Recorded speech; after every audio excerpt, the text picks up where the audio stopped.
এই মানা, আজ তো বিশ্বকর্মা পুজো, যা মেশিনগুলো পরিষ্কার করে দে। মেশিনগুলো মানে? আরে ওই তো ফ্রিজ, টিভি, সাইকেল, ওইগুলোই মেশিন। পরিষ্কার করবি আর অবশ্যই ধূপ ধুনো দেখাবি। তাহলে মা, আমি আমার ফোনটাকেও পুজো দিই, তাহলে আরো বেশি ভালো করে ব্যবহার করতে পারবো। বাজে কথা না বলে যেটা বলছি সেটা কর না গিয়ে। তাহলে মা একটা কথা বলো আমাকে, আমি ফোনটাকে বেশি পুজো করব না চার্জারটাকে বেশি পুজো করব?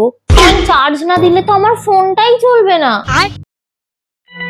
দেখ মানা, আমি কিন্তু তোকে শেষবারের মতো বারণ করছি, আর একটাও যদি বাজে কথা বলেছিস না, বিশ্বকর্মা পুজোর আগে আমি কিন্তু তোর ষষ্ঠী পুজো করে রেখে দেবো। ও ও মামা, আর একটা কথা বলো তাহলে, আমি আমার ফোনের কভারটাকে কতটা বেশি পুজো করব? কারণ আমার ফোনের কভারটা না থাকলে তো আমার ফোনে স্ক্র্যাচ পড়ে যাবে।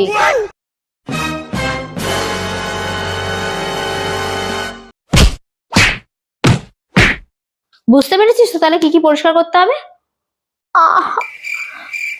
হ্যাঁ হ্যাঁ মা, আমি আধা ঘন্টার মধ্যে সব পরিষ্কার করে দিচ্ছি, তুমি চিন্তা করো না।